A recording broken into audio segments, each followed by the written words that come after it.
Tawid na tayo guys. Doon sa taas maraming pwede pasyalan doon. Merong steakhouse. Ito yung pinakasikat na ano dito sa Nikko Tochigi. Isa sa pinakasikat ha. Maraming sikat dito sa Nikko Tochigi. Pero isa na tong bridge na to dito. Ano matawag? Hindi ko kasi mabasa eh. Wait lang ha. Kaya kulang tayo sa paliwanag. Ay, basta yan yung pangalan no. Oh. Dali lang. Doon papasok tayo doon. Ay may entrance. Wait lang. Dito na tayo sa labas anak.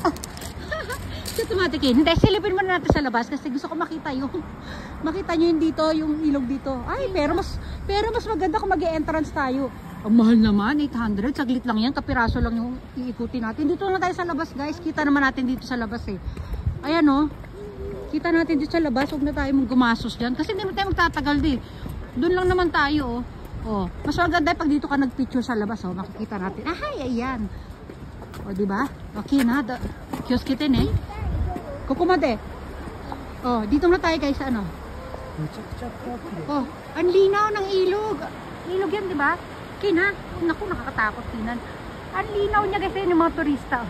Wait. Yan mga turista, ang dami nagpipictorial oh. Oh, 'di ba ayaw din nila pumasok, ayaw nila mag-entrance ng 800 oh. Andun iilang lang pumasok doon sa 800 na entrance. Oh, yan. Okay. Kumadikin. Ayan o, isuzoom natin guys. Ayan o, yung bridge na yan. Ayan yung sikat na bridge dito na hindi ko alam kung anong pangalan. Mamaya ilalagay ko sa caption para ano, tatanong ko muna sa asawa ko kung anong tawag sa bridge na yan. O, naglalakad na tayo doon. Ken, halika na Ken. O, tayo naglalakad tayo. Doon tayo, dali. O, diba? Ano talaga to? Tourist spot ito dito guys, ha? Ayan, o, diba? Wow. O, dito natin silipin. Ang ganda, o. Wow. Ayun, may mga kumakale-kalempang pa doon. Ken, come here. Oh, doon tatawid tayo doon guys, sakit tayo sa mga taas na hagdanan, oh, di ba? Tawid natin doon.